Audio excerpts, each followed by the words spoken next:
গত সপ্তাহে আপনার সাথে কথা হয়েছিল, যেটা হয়েছিল যে শেখ হাসিনা নিজেই বলেছেন যে উনি ডিসেম্বরের ভেতরে দেশে ফিরবেন। যেকোনো সময় যেকোনো মুহূর্তে। এদিকে আমাদের দেশে বলা হচ্ছে যে না, শেখ হাসিনাকে বন্দি বিনিময় চুক্তির মাধ্যমে ফেরত দিতে হবে। উনি এমনি আসলে ঢুকতে দিব না। এবং এই বিষয়গুলো নিয়ে কথা বলছে, ভারত সরকারের কাছে দাবি জানিয়েছে বন্দি বিনিময় চুক্তি। তো এই বিষয়টাকে আসলে আপনি কিভাবে ব্যাখ্যা করতে পারেন? দেখো, বন্দি বিনিময় চুক্তি অনুযায়ী শেখ হাসিনাকে ফেরত পাঠানোর ব্যাপার হলে অনেক আগেই শেখ হাসিনাকে ফেরত পাঠাতে। এই ব্যাপারে এইসব হুঙ্কারের পরে আমাদের যে বিদেশ মন্ত্রকের যে মুখপাত্র, উনি একটা ছোট্ট কথা বলছেন, রণদীপ জয়সওয়াল। হ্যাঁ, এইসব ডিপ্লোম্যাটরা বেশি কথা বলে না তো, জি, বাঙালির মতো অত প্যাসাল পারে না, সোজা কথা যেটা। ধরুন বলছেন পরিষ্কার ভাবে যে our attitude about Sheikh Hasina has not change. তার মানে কি, আমরা ওনাকে, উনি নিজের ইচ্ছায় যদি যেতে চান, দ্যাটস এ ডিফারেন্ট থিং। কিন্তু আমরা কোনো বাংলাদেশের কথা মতো ওই বন্দি প্রত্যর্পণ চুক্তি এইসব অনুযায়ী আমরা ওনাকে ফেরত পাঠাবো না। কেন? উনি তো বন্দি হিসেবে এখানে পালায়, এখানে লুকায় ঢোকেন। উনি বোরখা পরে এখানে ওইখানে দুইটা মার্ডার করে এখানে পালায় ঢোকেন। উনি এখানে প্রাইম মিনিস্টার হিসেবে আসছিলেন।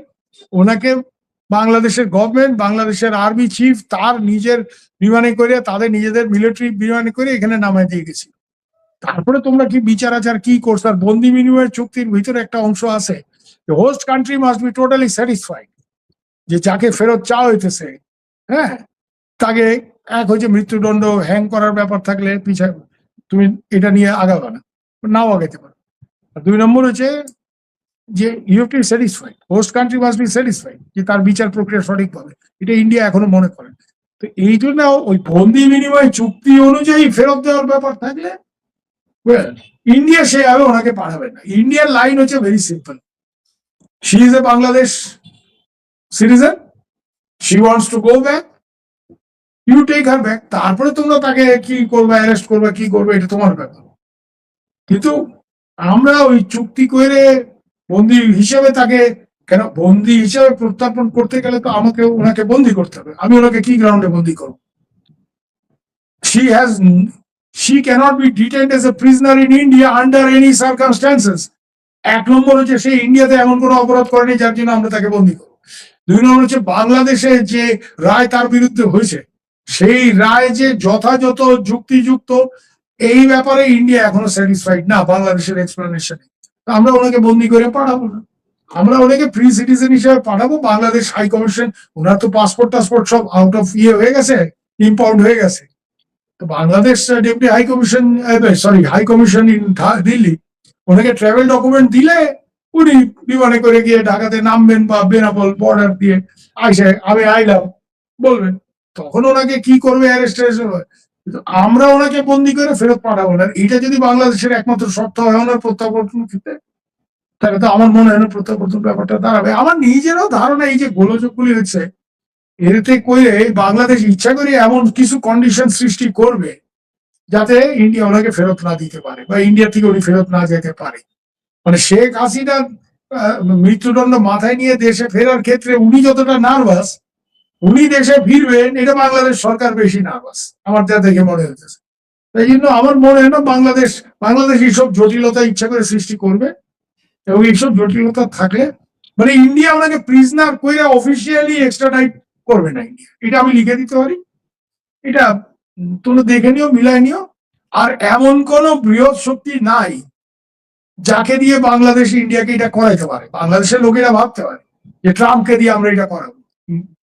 ইন্ডিয়া ইজ নট মালদ্বীপস, ঠিক আছে? দাদা, আমাদের তারেক জিয়া যখন প্রধানমন্ত্রী হলেন বা ওনার মা যখন মারা গেলেন, তখন ইন্ডিয়া থেকে বড় বড় মিনিস্টার আসছেন, শোক বার্তা দিয়েছেন। তারেক জিতার পরে, প্রধানমন্ত্রী হওয়ার পরে নরেন্দ্র মোদীজিও ওনাকে কংগ্রাচুলেট জানাইছেন। এরপর উনি ভারত সফরের জন্য আমন্ত্রণ জানিয়েছেন সরকারিভাবে। উনি ভারত যান নাই, উনি মালয়েশিয়া গেলেন, চায়না গেলেন। এখন উনি আবার সৌদি আরব যাচ্ছেন, উনি ভারত যাচ্ছেন না। এইদিকে আবার বাংলাদেশের একজন উপদেষ্টা ৪-৫ দিন কি একটা মিটিং এ জানি ভারত গিয়েছিলেন। উনি ফেরত আসছেন গত পরশুদিন। সেই দিনই সেনাবাহিনীর বড় বড় অফিসার নিয়ে মধ্যরাত পর্যন্ত মিটিং করেছেন তারেক জিয়া। পরদিন সেনা প্রধান গিয়েছেন তুরস্ক। এদিকে সার্জিও গোর আসছে বাংলাদেশে। পুরো ঘটনাটার মধ্যে কি কোনো কিছুর মিল খুঁজে পাওয়া যায় বা কোনো প্রেসার আসছে কিনা দেশের উপর? না, ইন্ডিয়া ওনাকে আমন্ত্রণ জানাইছিল। ইন্ডিয়ার একটা ব্যাপার ছিল যে আমরা একটা ভালো ওয়ার্কিং রিলেশন তৈরি করতে চাই। এই সরকার, নতুন সরকার একটা ইলেকশনের মাধ্যমে আসছে, ইটস এন ইলেক্টেড গভর্নমেন্ট। আমরা এটা প্রথম থেকে ইন্ডিয়ার লাইন ছিল। এই ইউনুস তো মানে ইলেক্টেড লিডার না, এবং ইউনুস যা করতেছে তার সাথে ইলেক্টেড গভর্নমেন্টের সাথে একটা ভালো সম্পর্ক করার একটা চেষ্টা এটা ভারত করছে। এখন তারেক জিয়ার এটা নিয়ে, he is the prime minister, he will decide where he will go. এটা তো আমাদের কারো কিছু বলার নাই। উনি চীনে গেছেন, চীন থেকে বড় বড় প্রজেক্ট নিয়ে আনার চেষ্টা করতেছেন বাংলাদেশে, হ্যাঁ, পরিকাঠামো উন্নয়নের জন্য। তো এটা ভালো কথা। উনি এখন সৌদি আরব কেন যাচ্ছেন, এই ক্যালকুলেশন ওনার ক্যালকুলেশন। উনি একটা জিনিস ফ্যাক্ট, সেটা যে ইন্ডিয়া ওনাকে ইনভাইট করার পরে উনি ইন্ডিয়াতে এখন অব্দি আসেন নাই। It is his choice.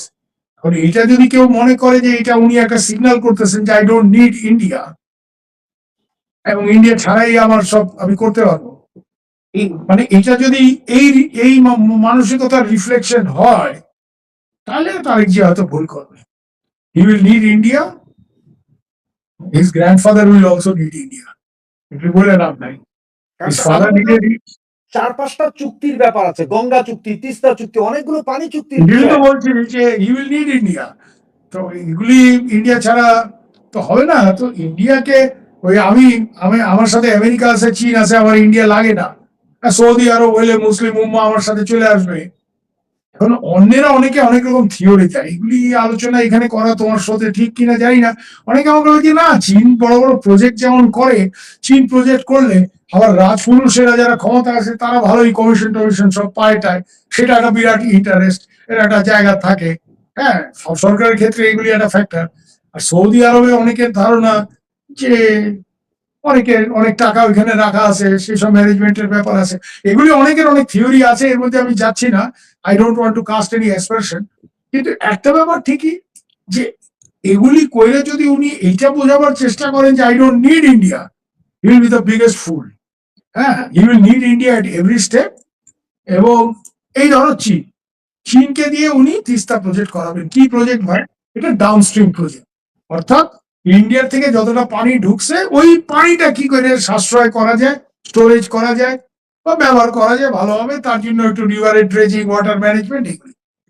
কিন্তু এইটা করে 10% 20% অবস্থা বেটার হতে পারে, এর বেশি তো না। এর বেশি ব্যবস্থা করতে গেলে ওনাকে ইন্ডিয়ার সাথে চুক্তি করে ইন্ডিয়ার মানে এই দিক থেকে পানি বেশি যাতে যায় সেটা ব্যবস্থা করতে হবে। গঙ্গার ক্ষেত্রেও সেটাই বাস্তব, মানে গঙ্গা পদ্মার ক্ষেত্রে এরকম। শুধুমাত্র গঙ্গার পানি চুক্তি শুধু না, ইলেকট্রিসিটি, ইন্ডিয়া যদি এখন ইলেকট্রিসিটি কোনো কারণে সাপ্লাই কমায় এবং ইন্ডিয়ার থ্রু দিয়ে নেপাল আর ভুটানের ইলেকট্রিসিটি আসা বন্ধ করে, তোমার বিদ্যুতের বাংলাদেশে কি অবস্থা।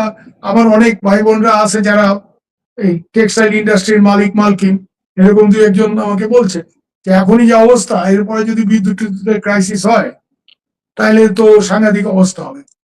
এটা যদি কেউ মনে করে বাংলাদেশে যে আই ডোন্ট নিড ইন্ডিয়া এবং তার জন্য বৃদ্ধাঙ্গোষ্ঠী দেখায় আমার প্রধানমন্ত্রী এসব করতেছে, এই আন্ডারস্ট্যান্ডিং থেকে যদি এটা হয়ে থাকে তাহলে it will be foolish, it will be stupid, very stupid. হ্যাঁ, এরা যেহেতু বলতেছে যে আমরা সবাইকে নিয়ে চলতে চাই, তারেক সাহেবের লোকজন তো এটা বলতেছে অফিসিয়ালি, তাইলে তার যেটা বুদ্ধিমানের কাজ হবে যে আচ্ছা আমি চীন গেছি, আমি অন্য কোথাও গেলাম, ইন্ডিয়াও গেলাম, সব গেলাম। ইন্ডিয়াতে উনি না এসে শেখ হাসিনাকে বন্দি করে ফেরত দেওয়ার চাপ সৃষ্টি করবেন, ইন্ডিয়াকে চাপটাপ দিয়ে কিছু হবে না। হ্যাঁ, ইন্ডিয়াকে চাপটাপ দিয়ে কিছু হবে না। আর ইন্ডিয়া তো একটা ব্যাপারে ক্লিয়ার, শেখ হাসিনা যতদিন খুশি এখানে থাকবে, বহিনজি কো জিতনা দিন রেহনা রহ যায়গা। বহিনজি নিজে যাওয়ার জন্য চেঁচামেচি করতেছে, হইচই করতেছে, এটা ওনার নিজস্ব কিছু কারণ আছে। হ্যাঁ, উনি ভাবতেছেন যে আমার শরীরটা যদি বেশি খারাপ হওয়ার আগে আমি না ঢুকি, হ্যাঁ, তারপরে আমি আমার দেশের লোকজন কষ্টে আছে, পার্টির লোকজন খুবই কষ্টে আছে, আমাকে ঢুকে এসপার ওসপার একটা কিছু করতে হবে, এগুলি ওনার understanding. It is her calculation. India তো ওনাকে বলেনি আপ যাইয়ে, বলেনি, বললো। আর ওই চাপ টাপ দিয়ে ইন্ডিয়াকে বাংলাদেশ একটা কিছু করায় নেবে, আমেরিকান ট্রাম্পকে দিয়ে চাপ দেবে, অত সোজা না।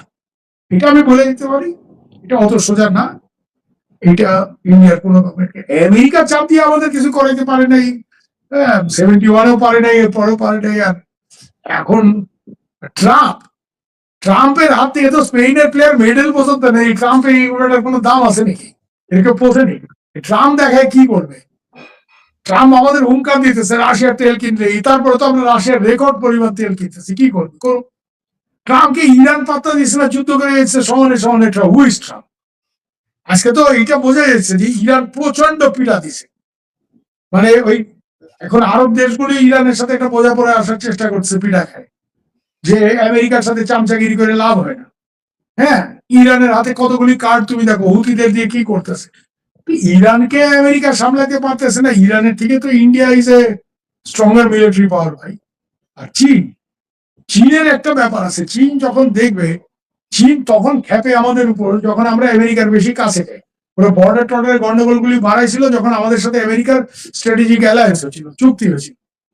এখন যেহেতু ওইটা নাই এবং যত আমেরিকা আমাদের সাথে গন্ডগোল করবে চীন তত আমাদেরকে come come come man, let us shake hand, okay no problem, okay. হ্যাঁ, তো ইন্ডিয়া এই খেলাটা খুব ভালো জানে। আমরা বিগ পাওয়ার না এটা আমরা জানি, কিন্তু আমরা সুইং পাওয়ার। আমরা যার দিকে থাকবো তার দিকে ব্যালেন্সটা ভারী হবে, পাল্লা ভারী।